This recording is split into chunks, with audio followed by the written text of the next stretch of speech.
Hello, good evening, everyone. Thank you for joining me. I can see all your comments already before we went live that you're all talking to each other. That is fantastic. Hope you're all having a fantastic evening. Thank you for joining me on tonight's call, which is called Abraham-Hicks, the energy of sexuality.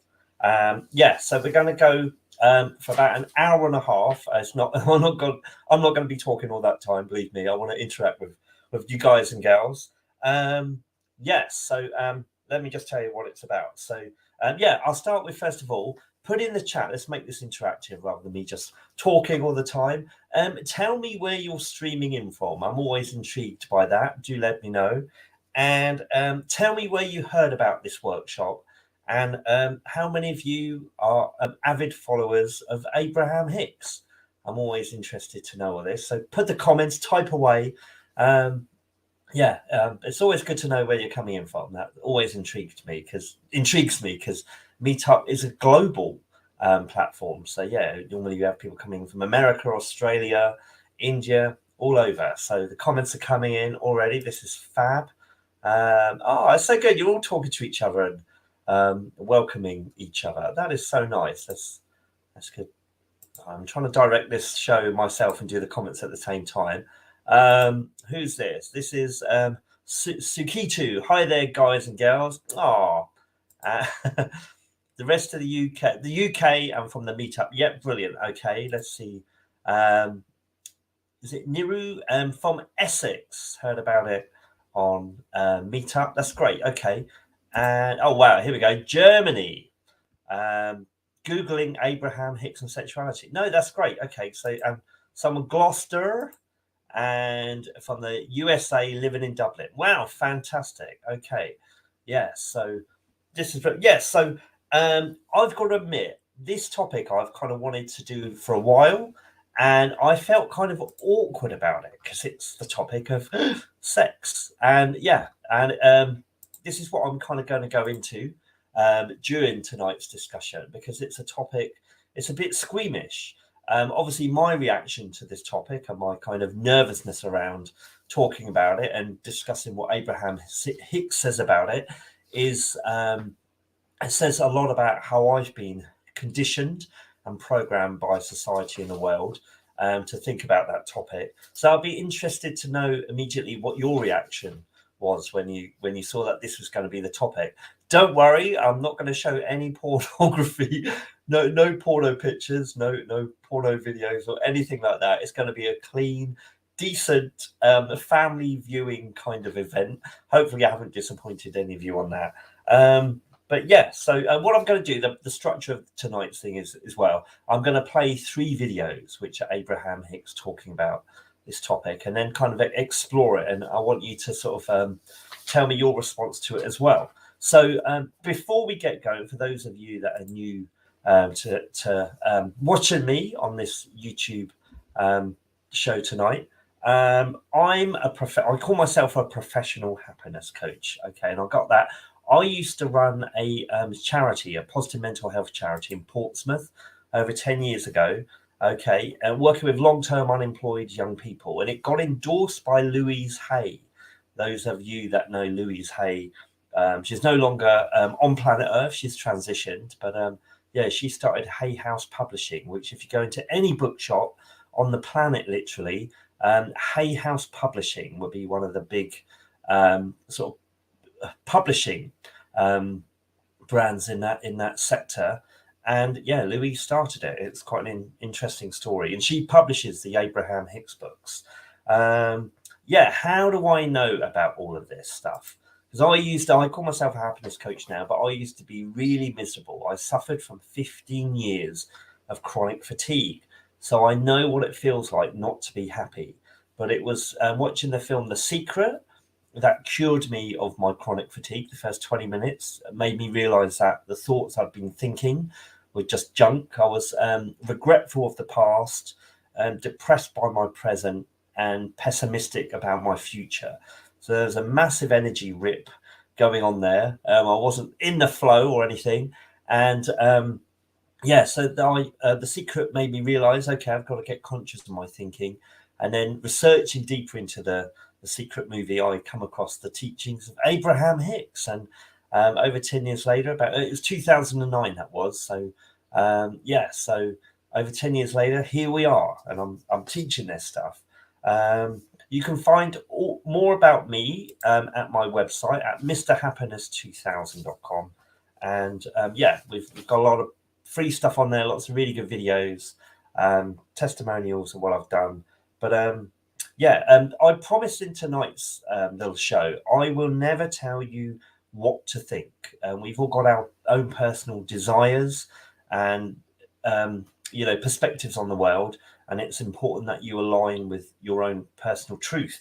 But the Abraham-Hicks stuff does tell us how we need to think. There's a particular way that we need to think if we're going to thrive and feel good and obtain happiness. So so let's get on with this then. So let's see what your comments are first of all before we move on. It's so good to see all these comments. Okay. Intensive. Thank you, Bola. Yes. What's this one say? Helen, love it. I was brought up that it was taboo, but bring my kids up totally differently. Yeah. Someone's from Maidenhead. Sean from Maidenhead. Hello. What's this one? I've just listened to The Greatest Secret. Secret, not as good as The Secret, but still good. I think I saw that one year. They kind of go on about action, isn't it? Taking action. And I think a lot of people burn out because they leap into action too soon. And what's this one? Trina, I'm struggling with online dating at the moment as I was married 20 years and only been with my husband. Thank you for sharing, because all this stuff, this stuff is about life. It's about our lives and the details of our lives. And it does require a vulnerability to step up and first of all acknowledge where you might not be succeeding so much in different aspects of your life and wanting to change that. And the first part of moving towards change is by acknowledging that stuff isn't working. And also, talking about being willing to talk and share your own experience and kind of where you are on your life journey. And and I think, it takes courage. And I think, but that's part of the journey. The more courageous you get, the more in alignment with your true self. I think that the stuff that you feel vulnerable about kind of evaporates, and you step into your power, you step into your strength, you step into your courage, and you find that you can discuss this stuff without feeling uneasy. And and that is all part of the journey. So let's get, what's this? Some you're already discussing this. You can all see, if you're on YouTube, I know you can see the stream, can't you already? Either below or to the right of the video. So Niru, I think, agrees with that's what I like. Me too. Keep getting rejected, and it's disheartening. Even if the person was not suitable to be rejected, it's demotivating and losing the courage. Yeah, online dating, bit of a piranha pool in all those apps. So let's so just to put all this stuff in context, first of all, I'm going to ask some questions. Do respond in the comments. So I always ask this at the beginning of any workshop I do. Just to give this a context, get discussion going. So, have you ever been happy? Just put yes or no in the comment section. It'll be good to see. Make sure we're all coming from the same place. And if so, was it good? So, have you ever been happy? And was it good? Yes. Yep. Brilliant. Okay. Answers coming through. Yep. Fantastic. No, sorry. So, okay, no worries. No, thanks for sharing. Mark, yes. Yeah. So, and how did you know you were happy? That's the next question. You didn't realize you were going to come on a game show, did you, tonight? Unfortunately, I can't offer a star prize or a car or holiday for 2 weeks somewhere sunny.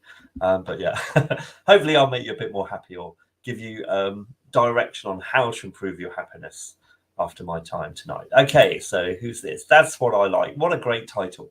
You can't stop smiling. Okay, yeah, it's a feeling. Yes. Yeah, how did you know you were happy? Happiness is a feeling. It's an emotional state. It's not a word. It's not a conversation. It's not trying to convince everyone else in the room that, yes, I'm happy. I am happy. You know, those people that behave like that are not happy. It's an emotional state that is all consuming. What's the Trina? It's when I rely on other people to make me happy that I struggle, and it's online dating. That's a struggle. I hate. I was happier before. Yeah. Okay. So yeah, this is all about becoming conscious of where you're focusing your mind and what you're letting allow you to be happy and feel happiness. Everything seems right. No, what good answers. Thank you. Yeah, so how would you describe the feeling of happiness? Helen said, happiness is an inside job? Absolutely. Yeah. So how would you describe that feeling of happiness? If you were to choose specific words, which ones would you choose? I need a little countdown. I have got one of those countdown. Din, din, din, din, din, din, din. I can put one of them, have that playing as you're given time to answer. Who's this? Helen, warm and fuzzy. Yes. And I think you're all in agreement on the warm and peaceful. Yeah. I would say it's warm, exhilarating, revitalizing, energizing, all consuming. You feel protected, secure, immovable. That's what I like is Claire. Feeling like I have a spring in my step and feel joyous. Absolutely. Yeah. Energy. It's all energy. Yeah. Brilliant. Okay. So yes, let's I think I've got a little thing that all of this happiness. Hold on, let me just turn off that other comment, whichever one it is. Yeah, so happiness is all about the flow of energy. How much energy are you letting flow through you on a moment by moment basis? That's what happiness is. And we can tap into positive energy. It's available to us at all times. Source energy, as Abraham calls it. And once we focus our minds in a particular way, which I would discuss tonight, so you'll be able to finish this call knowing how to get happier. But it's about the energy flow. That's what that warmth is. That's what that energy is. And it's up to us. We've got free will. It's up to us whether we switch it on or switch it off. It's we can be happy. We choose whether we're happy or in the moment or not, on a moment by moment basis, by the quality of the thoughts that we think. Let's see what your comments are saying. When you feel you achieved something, yeah, absolutely. This is what Abraham is saying, that most of us we're focused on external circumstances making us happy, and yeah, that is, and manifestations do bring you happiness, but there's a way of being happy just through the thoughts you think in your mind. And yeah, that's what we're going to look at tonight. Oh, I like this one. What's this?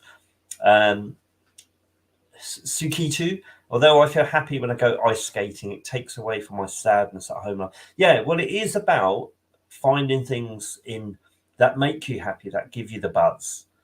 Yeah, and the more you practice that, the more you, those of you that know law of attraction, I'm sure you all do, because it's at the core of the Abraham teachings. You adjust your frequency that you're emitting, your energetic frequency. And we're all magnets. Everything in the universe is energy.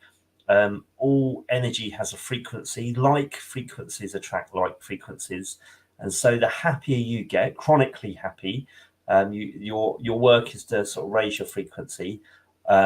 You start to attract more positive, happiness-bringing events and situations into your life. So it starts within, what somebody said earlier. Happiness has to start within. It starts within your perspective, your mental perspective. And then the more you practice it, the more you just feel there's huge indicators that you're on the pathway to happiness. You're less sick. You've got lots more energy about you. You've got a vigor, spring in your step. Some of you have said that already tonight. Yeah, you just feel so much better. It's almost like you've got your petrol tank is fully charged, and you move and you enjoy life. So we are going to talk about the energy of sexuality tonight. And yeah, just a very brief overview of this. I'm sure I'm going to tell you nothing new. The birds and the bee stuff, but this is all from Abraham. So sexuality is why we're here. It's the desire, the instinct, the process, and the act through which all life is created. It is the most natural, basic, primal instinct and behavior that there is. Yet over the years, the centuries, there's been so much manipulation and fear mongering about this primitive instinct, this basic topic. A lot of the world's religions say that sex is sinful, sex before marriage is wrong, sex spreads disease, only heterosexuality is the right sex, everything else should be forbidden and is disgusting. We're told that there's a conformity, there's a right and a wrong form of sexual expression, and that's controlling. So there's a lot of skewiness, a lot of negativity around the topic of sexuality, which if we're born into this world, I see myself as lucky. I wasn't actually born into any kind of religion as such, but I think the school I went to was Church of England. We used to do the Lord's Prayer and all that stuff, and I remember sex was embarrassing. My parents were, if someone kind of sex or something come on telly or on the movies, the room would go silent. No one would know what to say or anything. It would be like it'd take a few minutes before a conversation could start again. It was just such an uncomfortable kind of topic, and that's come certainly in stiff upper lip Britain. I think that has impacted on a lot of us and our relationship with this topic. Yeah, and as a result, people struggle with their thoughts around this. They deny and repress themselves, their natural energy. And this affects their entire energy balance, which affects their entire life force. They become horrendously miserable and feel half alive. And I was one of these people that experienced this. And I'll share that with you a bit later. But let me play this first clip now then. It goes on for about 8 minutes. So I'm asking you to listen here. But yeah, this is Abraham talking. And I think it's a real good one. So over to Abe's. Because I grew up in a religion, and I love my faith and the person it has helped me become.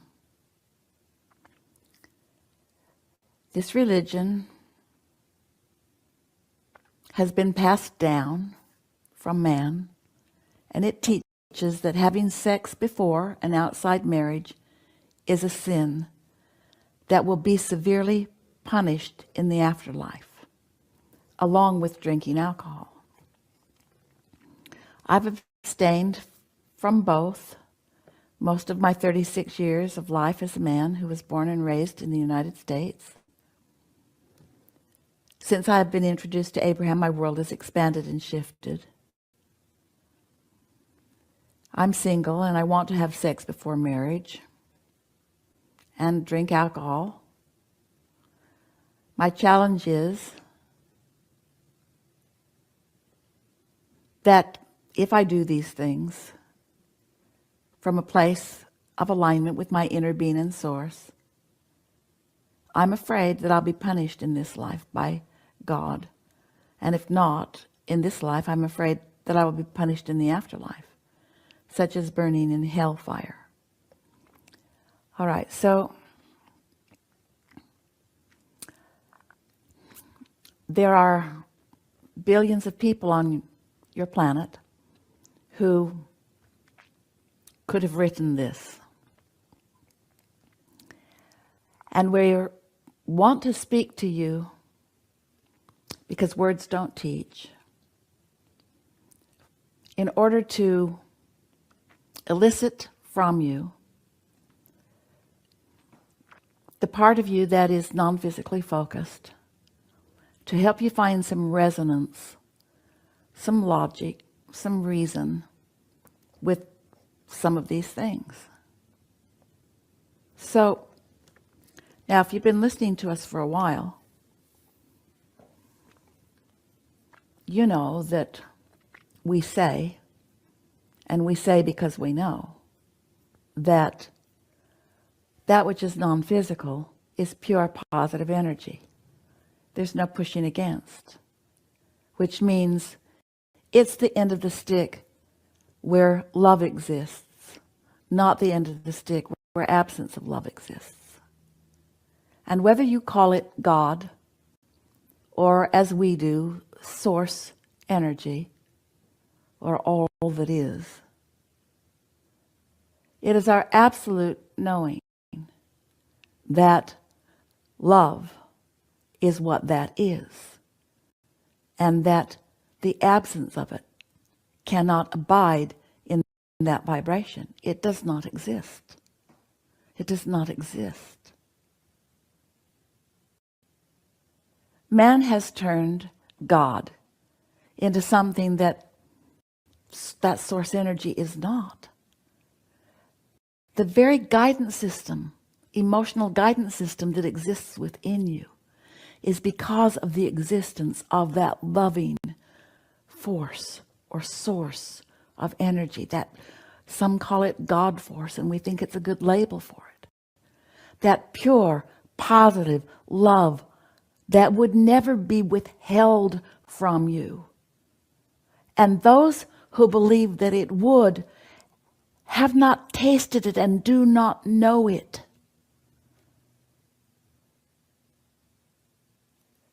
The deprivation of source is what negative emotion represents, and it is self-inflicted. When you hold yourself in an attitude of unworthiness, you've got your train, your vibration moving in that direction, but your source will not move in that direction with you. Your source will never stop loving and start hating. Your source will never stop loving and want to punish you now or in the afterlife. That's a concoction of man's desire to control other humans. By man, don't write letters to Esther. We mean human. You are loved, and you are love. And when you feel something other than that, that's a good time for you to decide that you'll inactivate that. The very existence of negative emotion is proof to you that you're moving in opposition to what your inner being truly knows and is.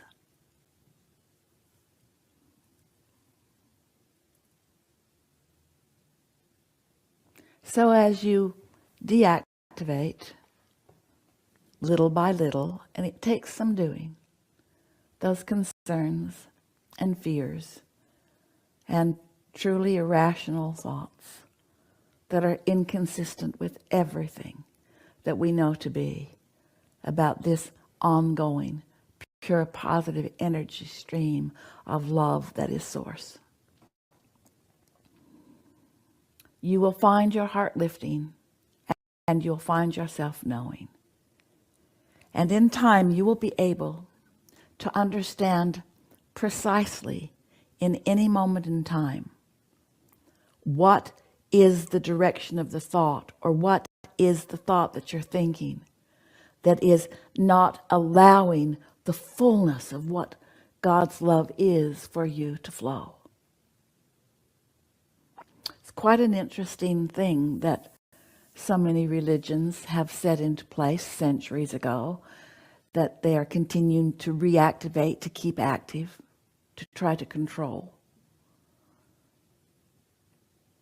They say, do this and you'll be blessed, and do this and you won't, and do this and you'll be punished, and do this and you won't. And so you listen and you take them at their word. They seem sincere about it. And then you start noticing from your own life experience that there are people who seem to be thriving who you know are breaking rules, and people who don't seem to be breaking rules, they're trying really hard to keep all the rules, who seem to be being punished. I know that person has never had sex outside of marriage and doesn't drink any alcohol and has never told a lie to anyone. I know that for a fact. I know this person really well. This is the most upstanding, pure, keeping all the rules that have been outlined person I've ever known. And this person is suffering in this way and in this way. And then those people from those places say to you, well, you cannot know it from what's going on in this life experience. That's where that afterlife thing came in. You'll get your reward or punishment after life. You can't tell. You just have to take our word for it and keep the rules. And we say, what kind of a source energy would put you in a position where it's just a big guessing game, where there's no guidance, where there are billions of people on the planet, so many of them telling you different things are required of you in order to be blessed? How would you ever sort that out? But can't you feel the absolute logic? Doesn't it resonate with you at the core of your being? That you have source within you who is offering such a steady stream of love that when you deviate from it, you know it? Doesn't that sort of love from source energy make sense to you?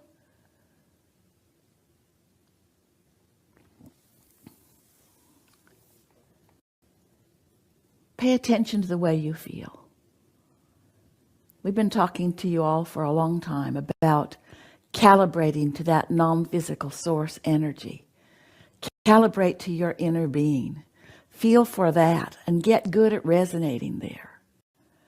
Let that be what you keep perpetuating, and then watch the blessings, not just blessings of abundance, but blessings of clarity and blessings of vitality and blessings of a glad heart and blessings of knowing which way to go, blessings of confusion falling by the wayside while certainty comes into your awareness, blessings of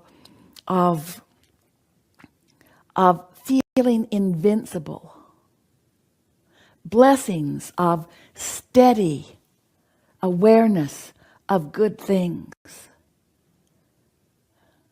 blessings of seeing the universe yielding to your desires, not because you've struggled and sacrificed, but because you've asked and allowed. That source energy that you are so afraid of here would never test you like that. That source energy does not require the jumping through hoops in order for you to then be rewarded with something. The blessings are flowing to you constantly, and it is your job to let them in by mimicking the love that source is with the love that you are feeling for yourself and for others. You see, you can show yourself what true source is by finding moments in time where you're actually being like that. You know the difference between love and hate? You know the difference between loving someone and feeling mean toward them? You know the difference between appreciation and criticism? You know this. You have felt it. You have felt this love from this being that you now are telling us that you worry could hate you, even though you felt that love. You know that love. Your life experience has shown that to you. Yes? So it's a very radical speech there by Esther Abraham. Let's see what some of you are saying. Love Abraham. Marla was in, she was in Amsterdam last weekend. Yeah, brilliant. So she has a podcast too with her daughters. It's all related. Okay. Yeah, so yes, we get back to this. So that was quite on the surface, anti-religious sort of rant from Abraham. But yeah, basically to encapsulate, let's just look at the emotional scale. At the very top here is love. It's what we're all sort of aspiring towards. It's the peak of our existence, is when we're in joy, appreciation, empowerment, freedom, love. And then the other 6 below it: passion, enthusiasm, eagerness, happiness, positive expectation. So all, as you move towards love, you just feel switched on, invigorated, empowered.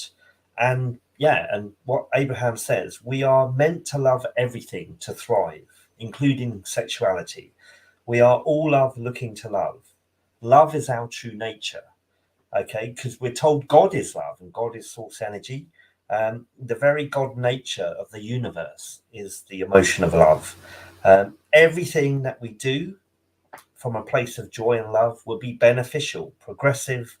No one acting from love, from a love emotion, would ever hurt or want to hurt another person. So what this basically means is that we all need to embrace every aspect of ourself, our contradictions, our our weird stuff, the stuff we feel ashamed of. If we feel ashamed of anything, then that's a wrong thought. That's a wrong, now feeling. That the very feeling of shame tells us it's wrong. So we need to just pivot our mind to a better feeling perspective. And on the topic of sexuality, our work is to soothe our mind about this topic. Find thoughts that feel good. Okay. And how you do that is entirely personal to you, but it is finding a better feeling thought. You might not immediately jump up the scale because you can't jump from the bottom to the top, but you can feel better thought by thought by thought.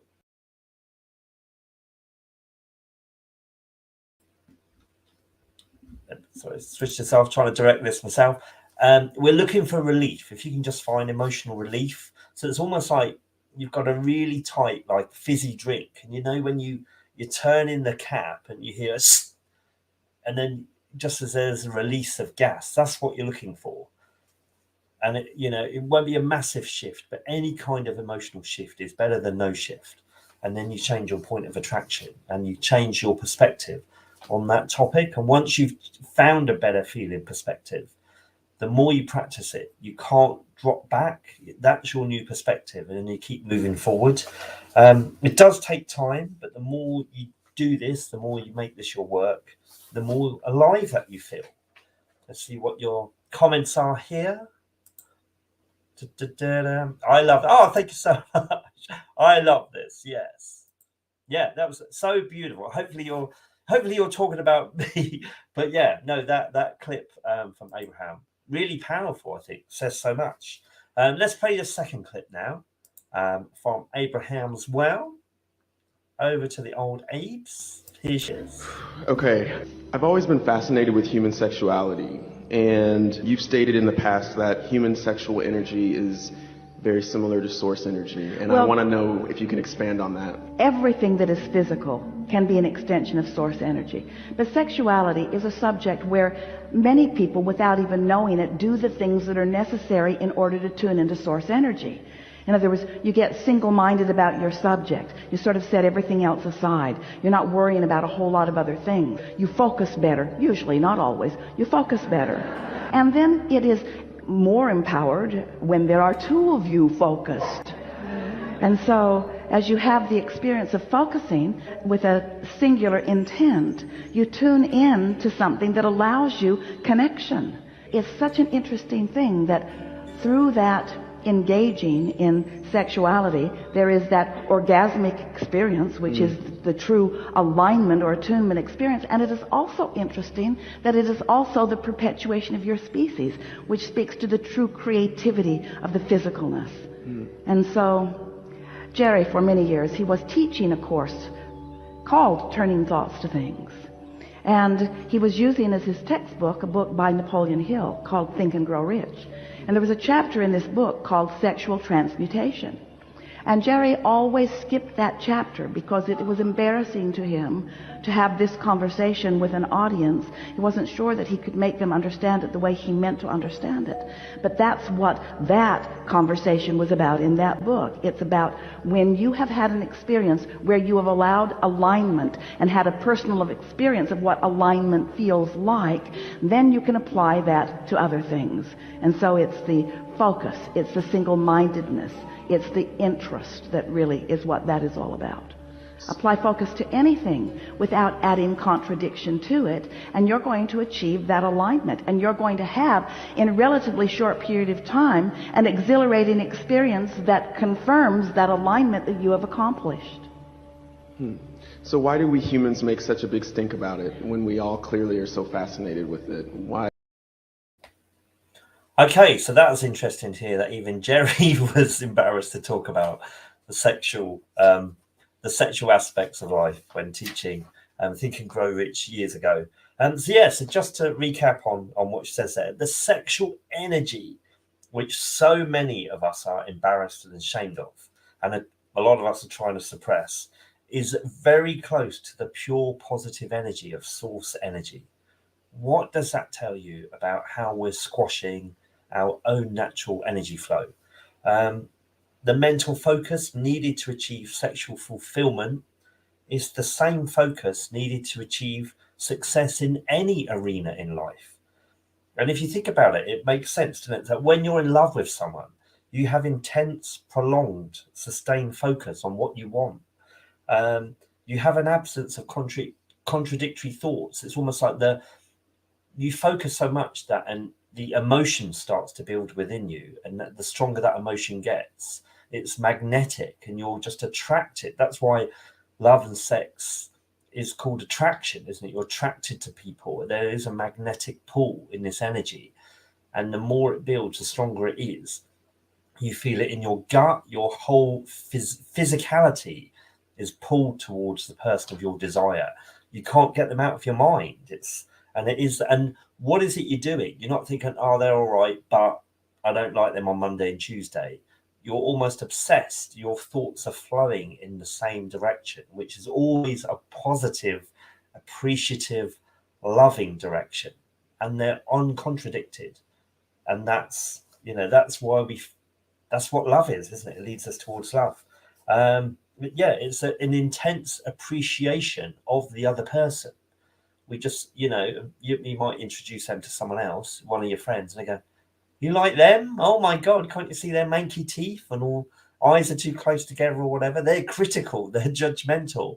Whereas you, in your state of appreciation, you can't see any of that. You're just swooning. And, oh my God, they're the most beautiful person I've ever seen.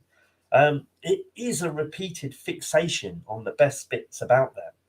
You'll focus totally on thoughts that feel good. And that's why that person stands out to you rather than the hundreds of other people that you know, because you've just got this intense positive fixation on them, mental fixation, mental conversation with yourself about that person that is 100% positive, 100% appreciative. And isn't this love? This is what love is, isn't it? And most of us are ashamed of that. We're embarrassed about it. And we're squashing our own energy and our own happiness. I'll tell you that, before I go on, let's just see what your comments are. Indeed. Yeah. Now, I'll tell you briefly my story, very briefly. Don't want to make it all about myself, but going back over 25 years ago now, before I knew about Abraham-Hicks and any of this philosophy, but I think this is fundamental to why I'm teaching this stuff now, because I learned the hard way, the truth of this. I was at uni and absolutely loving life. And I met a guy, I didn't even know I was gay then. And I had incredibly strong, intense feelings for him. And I'll say it's the closest I've ever come to love. And that feeling, my God, once you've had it, it totally transforms your life. It's like being electrocuted.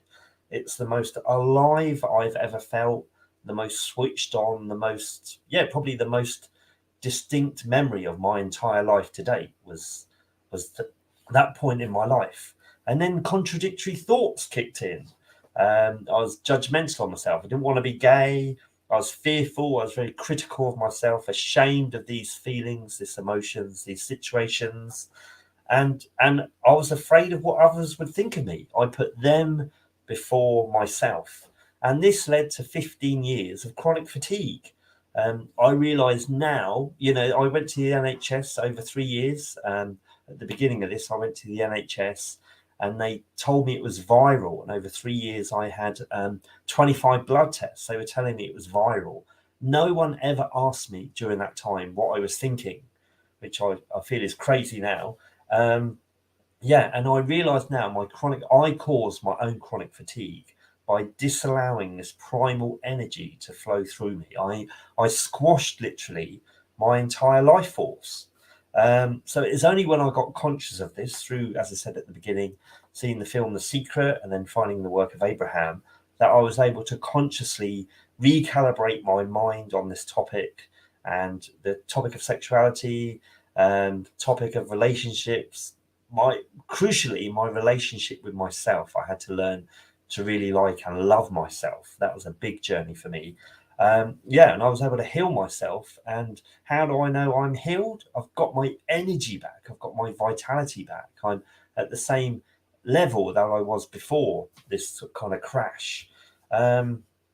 Yeah, and that is the reason why I've chosen the topic of this workshop, because I've experienced how our squashing of our own energy is almost like we take the oxygen out of our own life. And a lot of people are walking around half suffocating because of their contradictory thoughts about life. And I could just, my lesson to all of you, if you could just be conscious of this and learn to love everything and the stuff you can't love, because there's a whole world of contrast out there, stuff going on at the moment that is ugly, isn't it? But it sounds bonkers, but religious texts say this: turn the other cheek. Don't give it your sustained attention. As soon as you feel it starting to suck the life out of you, turn your cheek, turn your mental focus onto something you love. And what do I love? There's loads of things in my life that I love, as well as other people. It doesn't need to be the energy of sexuality. That is one way of getting intense focus. But I love Star Wars, and that gives me a buzz. I feel a euphoria whenever I see a new Star Wars movie or anything to do with Star Wars. Sounds crazy, doesn't it? But this is where we've all got our own personal perspective on life. But it is about finding things that you love and focusing on them, giving them all of your attention. You get the hit, you get the buzz. But the big thing is, you bring more love into the world, you affect the people around you, you're helping raise the frequency of the planet. Everyone benefits through this. What's this? Let's see what Trina says. I went on a lovely first date, talked to, messaged. He said he's not ready for a relationship. So I said, okay, it's okay, but not. Okay, don't feel sad. You've had a lucky escape, Trina. You don't want to be giving your energy to someone that isn't ready to commit to you. If you're into this Abraham stuff, you are a legend. You're amazing. You be glad that the universe has saved you from someone else that's going to be a waste of time, could zap you of your energy. You're the right person has been in alignment with, it's been lined up for you. Maybe take this opportunity to work out, okay, what were the bits about that person that I really liked? And write a list. This is what I want in the next person I meet. But what was that person unable to give you? Make a list of what they made you aware that they couldn't give you that you do want, and add that to the list. I saw a quote today, from Abraham, saying, what if the contrast that you think is going totally wrong is necessary for you to bring you mental clarity, so that then you can then focus your energy on creating exactly what you want.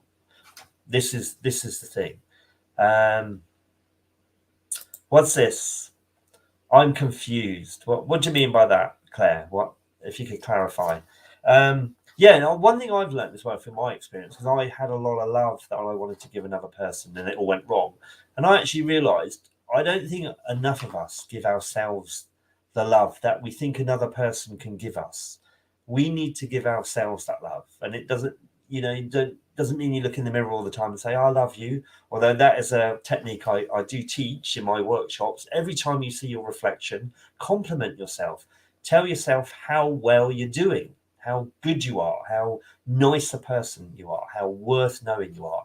Central to our point of attraction, central to our experience of life on this planet is ourselves and our relationship with ourselves.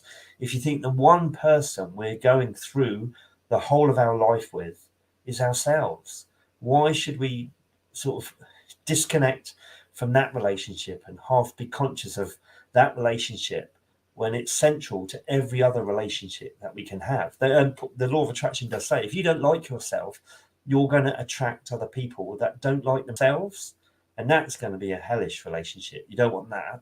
So yeah, can you explain this is clear. Can you explain why a lady is called Abraham? Right, okay, so Esther Hicks is a human being, and she channels what's called a non-physical entity through her, which talks through her. So her mind kind of switches off when she goes into her meditative state, and this energy talks through her, and she calls that Abraham, to differentiate from herself, I think.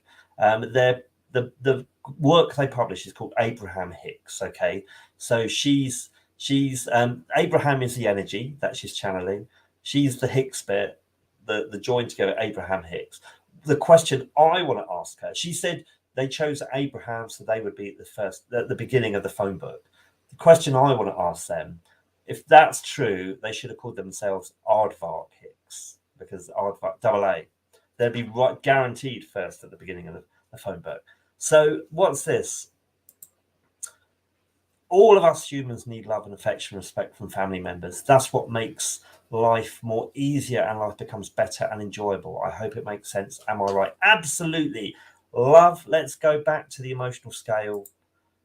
Love is what we're all striving for. The solution to every problem is love. It is, if you can just think that, am I loving enough? Am I loving the world? Am I giving enough love to myself? Once you fill yourself up with love, and I do believe that the missing element in a lot of all this dating stuff is we don't love ourselves enough. And once you have a really positive relationship with yourself, and that doesn't mean that you're arrogant or rude or anything, because that's showing an insecurity, a lack of love. It's like your cup overfloweth. Once you're feeling a high energy for yourself, you want to share that with the rest of the world. Why would you want to bring misery to the world around you? So your love pervades out into the world, but you do realize it in the relationships that you start having, because you start attracting. It's obviously, that's where we are the point of attraction, the center of our own universe. And the frequency we're at, we attract, similar energies to us. The more you work on your energy, you attract nicer and kinder people to you. And life becomes so much more joyous, so much more easy. The more you can find joy and appreciation, all those loving kind of mental focus words in every aspect of your life, like your work, for example. I'm experiencing this at the moment. I'm in a job. I don't feel I actually go to work. I love it. I'm helping people. It's really beneficial. It's beneficial to me. I'm able to share a lot of this work, this philosophy in the job I do. And I just don't feel I work. I get paid to almost practice my hobby kind of thing. It's that my life's become really good. Yeah, there's areas which there could be improvement, but I know that's coming down the line. I'm enjoying my now as it is now. Yeah, it starts with Marla. It all starts with us. It all starts with us. So I'm going to play one more clip now. This is really funny, actually. This sums it up. And again, all this stuff from Abraham, we take this life too seriously. We're here for the fun of it. When you look at little kids that find immense pleasure just stamping in a rainy puddle in the mud, jumping like frogs, and then the parents tell them off. Yet the kids ignore them and just carry on giggling and laughing. That's what we're here. We're here to find joy. Joy is very close to love. We are love until we disconnect ourselves from that. So let's play this last clip. This is very funny. Okay, over to Abe. This has to do with this 12-year-old girl, and then I got a call from my ex-son-in-law, who's in kind of a meltdown because he found his son was going to a pornographic site on the internet, and he's 14. How odd. And he said, I know. So he said to me, you're the best mother I know, so I have to call you. And what am I going to do? I said, well, the first thing you're going to do is understand this is probably fairly normal for a 14-year-old boy to be curious about this sort of thing. But so here I am with this. If it weren't normal, the site would not be visited. But since it is the most popular site on the internet, it gives you some idea of how normal that must be. And I said, the first thing, just don't get all upset about this. And talk to your son about pornography. So from what you're now hearing, I'm having a 12-year-old and a 14-year-old. I raised my children a long time ago. I mean, and here they are. I got two in this same week. So what's your gut telling you? What is it that you really would like to say to them? We'll tell you what we would like to say to them. I would like to say to them, there are many things that are going to happen. Oh, you're so much kinder than we are. As you're growing up, that people are going to freak out about, get all upset about, but in the long scheme of life, they're just a tiny little thing that doesn't matter who. Yeah. Don't get too upset about. That was kinder. We were going to say butt out. No. But they asked me, this is what I would say. Very good. Well, what we would say to them, if they were really asking and really wanting to know, we would say, the thing that causes more people to feel more discomfort than all other things put together is trying to guide their life by outside standards. So as you shake your finger or offer your laws or offer your punishment as you believe that something that I am doing is inappropriate, what happens is you hold yourself apart from the well-being that you could be living, and you give me, the child, a distorted picture of how to guide my own life, because now I need you every step along the way, or I need to carry a very big book that is a very big consensus of what everybody else thinks is right or wrong. And now I've got this really big dilemma, because not only could I not possibly lug the thing around, I don't know whose version of what I should follow.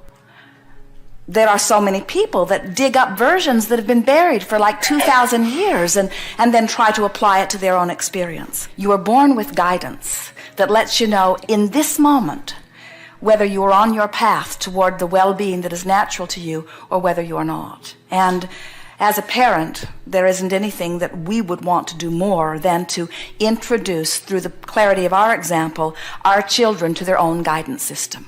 We would say to them, I trust you. I know that you have the ability to know. You will live a wonderful life, and your gut will always take you in the right direction, and follow that. Now, there are many parents that really get lost in all of that because, in other words, the subject of pornography, they don't even want to say the word. They don't even want it to exist. They would feel much better if it could be wiped from the planet, you see. Perhaps there is not a subject that has more laws that have been written about it than the subject of sexuality. And it hinders a very minute fraction of your population. In other words, this is something like survival itself that is motivated from within. With all of those rules, they're bucking a current that is very, very, very, very large. It's this natural current of freedom and continuing to be, you see. No one likes to be disapproved of, but if we were standing in any child's body, we would work very hard to not be bothered by the disapproval that is shown to us early on by our parents and later on by our teachers and later on by society. Because as you become a very law-abiding citizen, the more law-abiding you become, the less freedom you experience. And the less freedom you experience, the less joy, the less connection to who you really are, the less you really live your life. We would far rather see you a joyous renegade than the most compliant of proper citizens.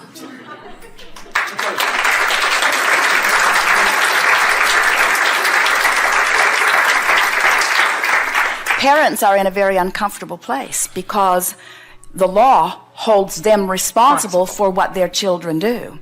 But For the most part, it is not an issue. In other words, if you early on, or any time you make a decision to, show your children that you trust them and help them to find the joy of connecting to who they really are, not only will they not disappoint themselves, they will not disappoint you, and they will not be in a place where the society will find judgment against them.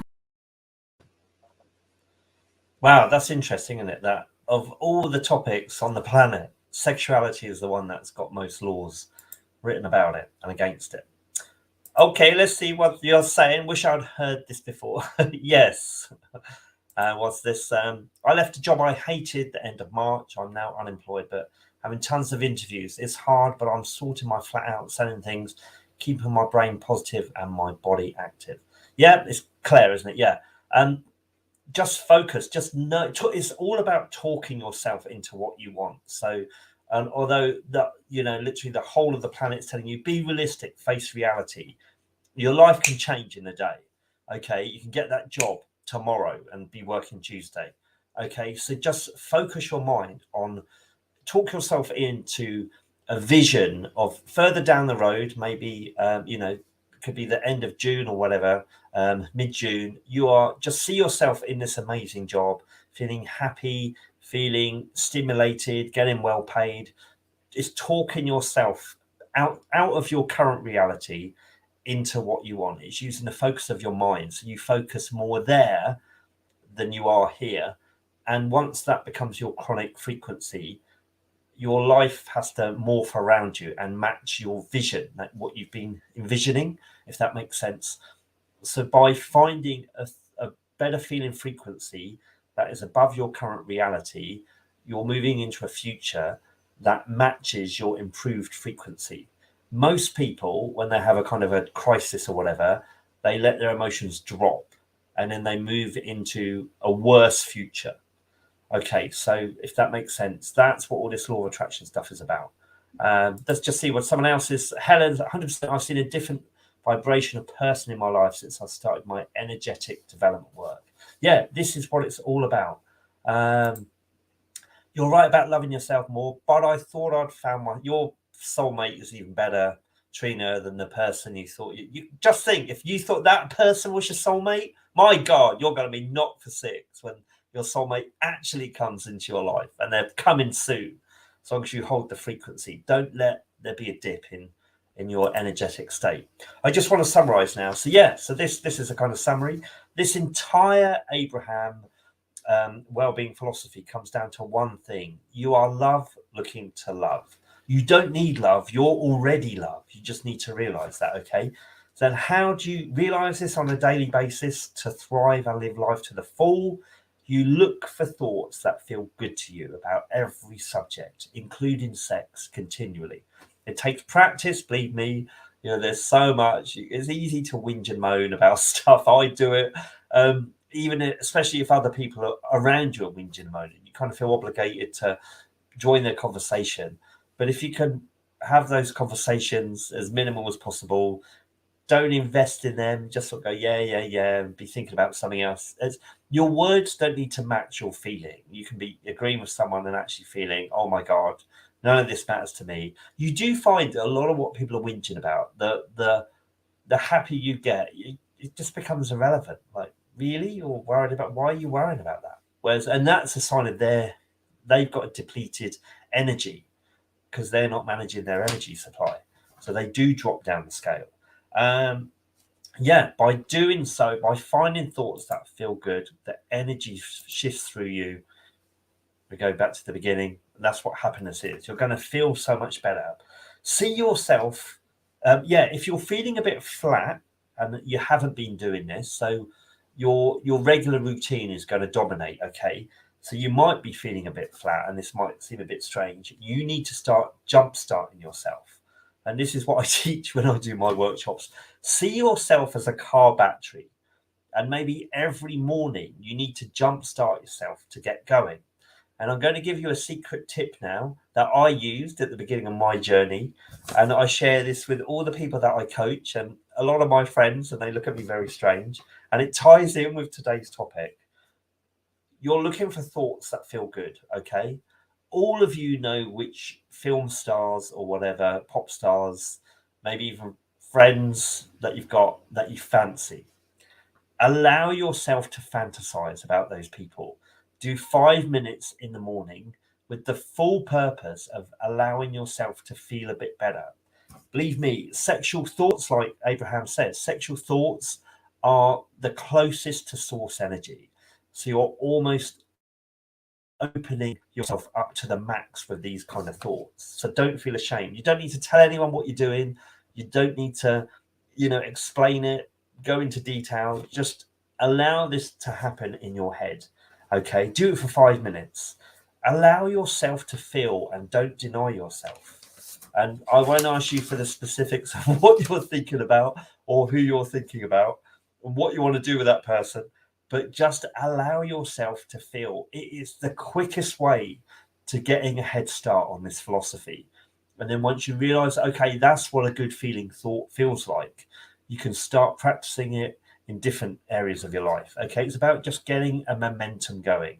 And why not use the most primal, the most basic instinct and behavior, which is the very basis of all life on this planet, to give you that jump start. Yeah, because once you found these better feeling thoughts, you can start applying it to other aspects of your life: money, work, relationships, where you live in, whatever.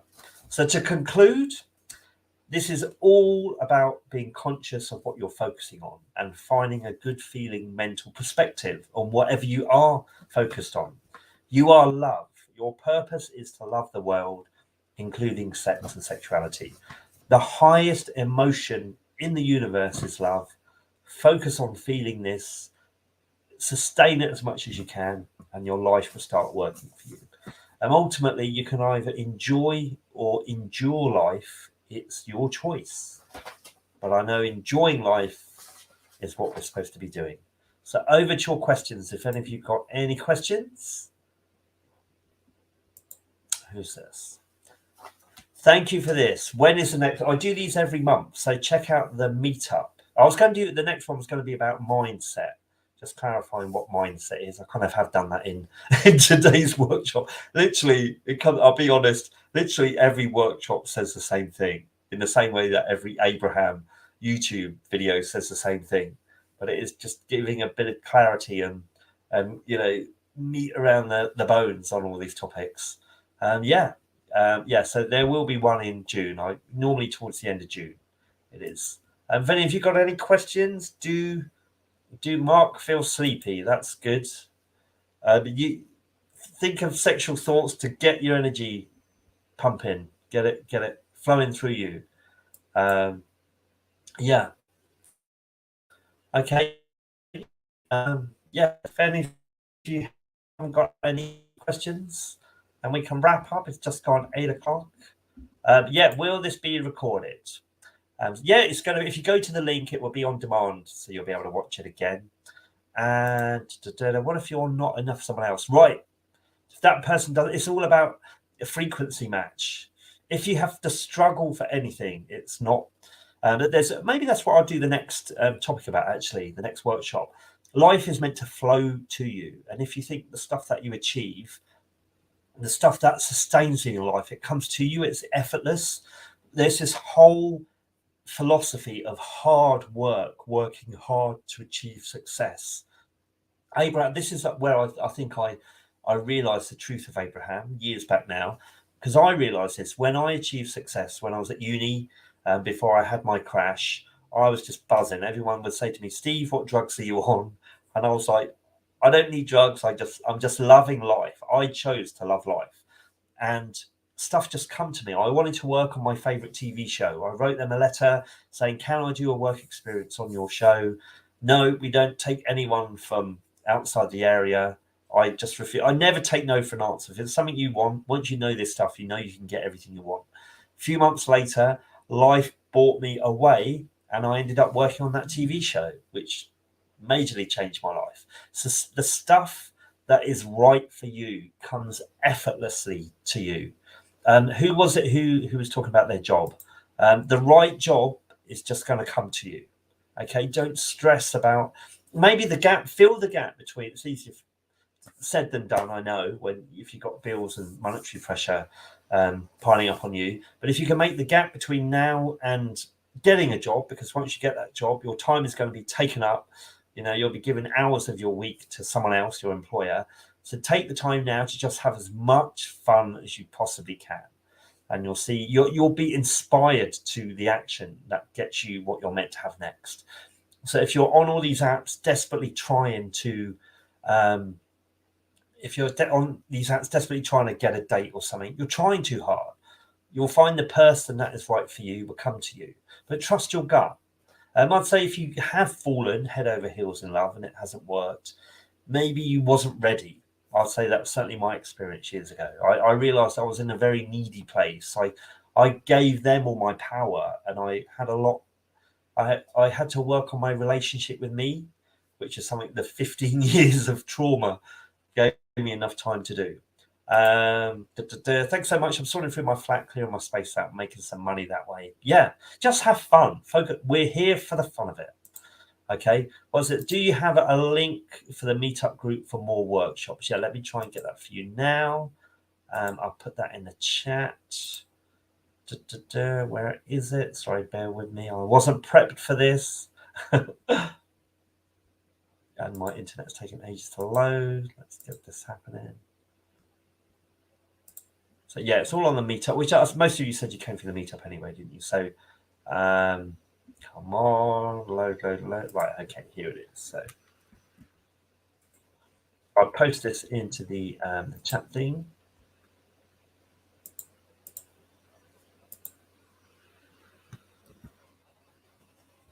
That's how to get happy and stay happy. Okay, so yeah, it's got some more comments coming through. This is good. If it's too much effort, it's not worth it. Yeah, okay, yeah, you're meant. They say you create in thought, and you're meant to enjoy what you've created in thought in action. If you're trying to force something, it's not ready yet. You haven't properly put enough mental energy for it to manifest and appear in your life in physical form. What I say, sorry, I've got a window here and the sun keeps moving and it's kind of making me go invisible here. I can see on the screen.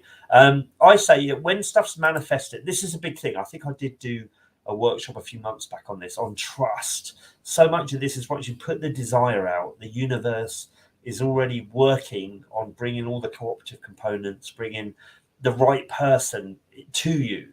But it's about trust. It's in the same way you plant a seed, and the oak tree that is massive and maybe grows 120 years later is the essence of that massive 120-year-old oak tree is in that tiny seed that's planted in the ground. Once that seed is in the ground, it's growing into that 120-year-old oak tree. In the same way, your desire, you put your desire out and it's grown. So you've put out this desire, Trina, for this amazing person, and they are on the way to you. It's almost, I see it, it's almost like your desire is in the microwave. And if you put a potato in the microwave and you press like go, it's like, and when it manifests, ping. That's how I see it. So your dream person is still in the microwave, spinning around. What's this? It makes life easy when you can choose to let go of the non-flowing habit. It takes practice, because obviously what we want, what we desire, we want it to improve our life. And so, we're going to be, and it's out of all the moving elements, that's the one thing that we've zeroed in on. So we're going to be interested in that. We're going to be in love with the idea of that, isn't it? So it's that. But if you can take out, like we said on this, the same way that love works, you can take out the contradictory thoughts, the doubtful thoughts, the, oh my God, it's taking too long thoughts. Get rid of them. You will move towards what you want quickly. And you're moving towards it quickly because your days are filled with energy and you're enjoying life. You feel, you feel fully charged. If you feel like you're treading water, things are stagnant, things aren't happening quick enough, you're not having enough fun, basically. You're not focused. So you don't need to take any action other than recalibrate your mind slightly to appreciating more, filling your day more with things that you love.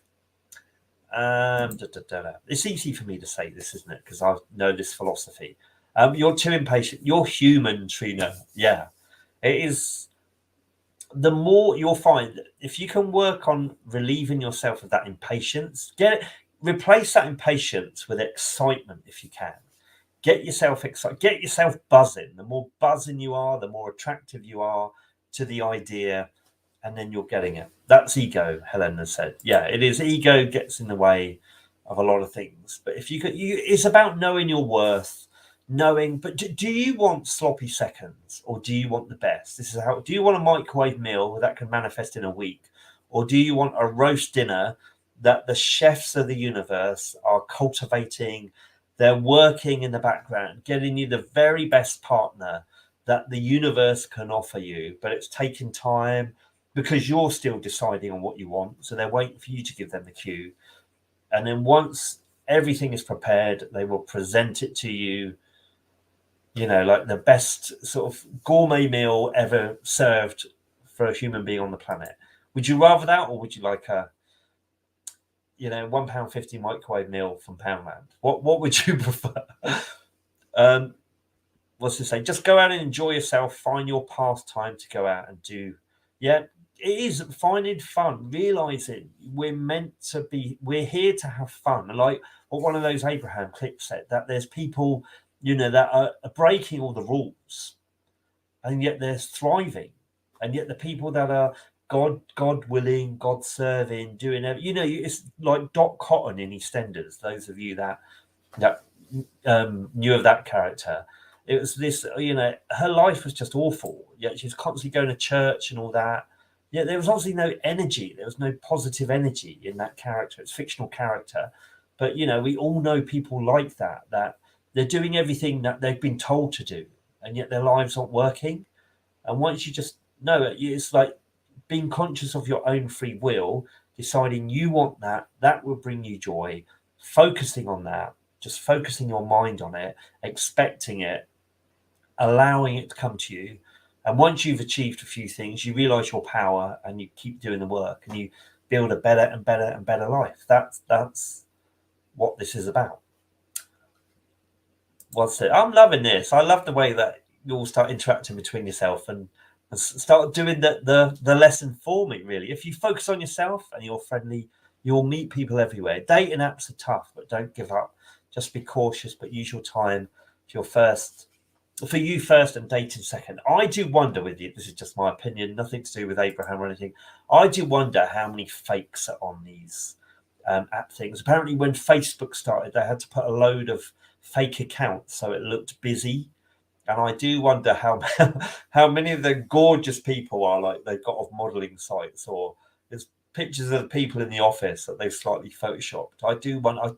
I just think this cyber world is not real and so easily manipulative. If it gives you the desire of, wow, I really want someone that looks like that, then it's working for you. But if it's making you feel disheartened and disconnecting you from your energy, and it's not working for you. I read a story somewhere. There was a lady once, she was absolutely obsessed with Take That and Gary Barlow. She loved Gary Barlow. She had photos of Gary Barlow all over her bedroom wall. She obviously felt Gary Barlow, fantasized about Gary Barlow. I won't go into detail there. Dreamt about being with him. Her life partner, is a spitting image of Gary Barlow. That's law of attraction. Yeah. You have to filter. This is becoming dating advice now. You have to filter through to the good ones. Or just expect the best. Trina, say to yourself, this dating app is only going to deliver me solid gold. Yeah, wait for the gourmet meal. You'll go for tonight's star prize, the gourmet meal. Trina, you have won the gourmet meal. Come back next month. Tell us what it's like dating the gourmet meal. Oh, thank you so much. I could write a dating book. Do it. Go for it. And then invite us all along and we'll be on it. Right, that's it. I'm going to finish for tonight then. Thank you so much. Yeah, you can watch this on demand. Check out the meetup site. I'll tell you what the next topic is. They're hard when you connect with people energetically, but dating apps are targeted for people who attract physically. If the physical gets you feeling that, then that's fine, though. You just got to maintain it. Yeah. Oh, thank you, Lisa. Lisa's my lovely friend. Where's she gone? Lisa with a hat. Thank you, Lisa. I'll see you soon. You take care then, everyone. Have a really good month, and I'll see you soon. Keep feeling good. Find thoughts that feel good. Love the world. Catch you later. Bye-bye.